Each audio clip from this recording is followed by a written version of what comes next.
Hello, I'm Devin. Nick asked me to be his best man the Christmas before last. Back then I lived in Swan, so it made sense, but now I live in New Brunswick, so here we are, making the best of it. Known Nick for a very long time, as anyone who knows Nick will tell you, he would literally give you the shirt off his back, asking nothing in return. Nick and I met when I was 7 years old and he was 5. Yu-Gi-Oh cards were all the rage back then, and we started trading, which at some point involved my mom driving me to his house to return all of his cards and apologize. After that, we were best friends, at least on the bus, until his mom discovered I was also stealing his snacks and moved him to Minitonas. After that, we didn't see each other for a long time. However, I'd always wondered what had happened to my buddy that was so generous with his Dunkaroos, and in grade 11 I found out. He got on the bus again, a much taller, much funnier young man. We kicked it off again right away. He joined the football and then the rugby team with me. Always remembered his kindness and tried to look out for him when I could. The other guys did too. I won't take all the credit there. Quickly everyone took a shining to young Nicholas. We partied, played, studied, welded, enjoyed a great many good times together.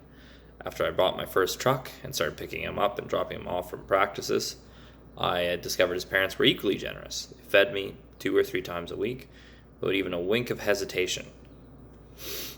Put gas in my fuel tank even, and I see where he gets it now. I'm sure they're as proud of the young man before them as I am. In grade 12, I coached Nick, and he constantly asked me to put him on defense. And finally, on his birthday, not having another option, I put him in to play middle linebacker with literally no practice, training, or experience. I thought maybe it would shut him up, maybe be good for a laugh, and boy, I was wrong. I dare say he was better than me by a long shot, straight out of the gate.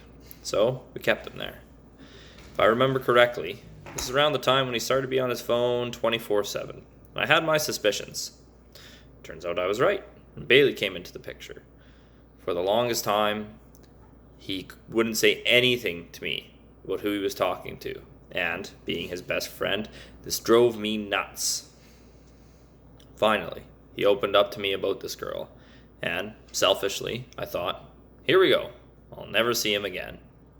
And for about 6 months I didn't. That's okay, though. Eventually, just like always, we carried on where we left off, eating spaghetti, playing football, and of course, Call of Duty. As we both graduated and started our careers and bought houses, we had less spare time to work with, so weekday game nights turned into doing favors for one another, like building decks, patios, reinforcing basements, rewiring and renovating garages and houses. Truthfully, I didn't see much of Bailey, until I'd also acquired a lady friend, that is now my wife. But after that, we weren't long hanging out, when Nick wasn't working, of course.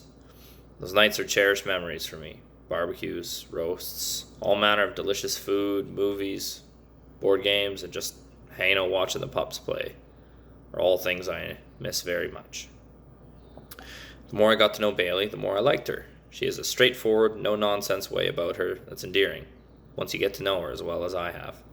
I suspect that's why Nick likes her. That way he doesn't have to guess about what she's thinking. Nick isn't the only one with a propensity for kindness and generosity.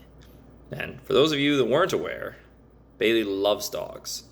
And every time we went over there, there'd be a new pup or entire litter that she fed, trained, loved, and helped find forever homes.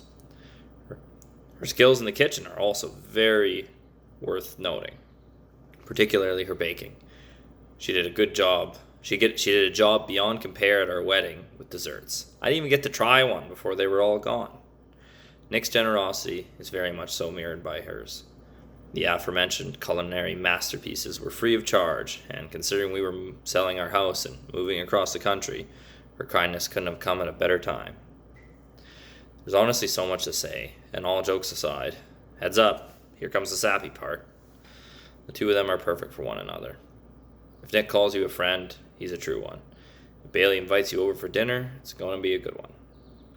They love each other, that much is certain. When trouble brews, they stick together, face it, and find a solution. I'm a betting man, and I'll stake odds that they will stand the test of time. If there's any couple that fit better together, I can't think of one. Now I'm going to speak directly to Nick. If there's anyone I had to choose to be stranded in the wilderness with, it'd be you. You're a smarter, kinder, better man than I could have ever hoped to be. You're the brother I chose. And I miss you. And I wish I could hug you after this because I'm tearing up as well. I love you, man. And I hope to see you again in person in the future. And when that day comes, we can carry on like we always have.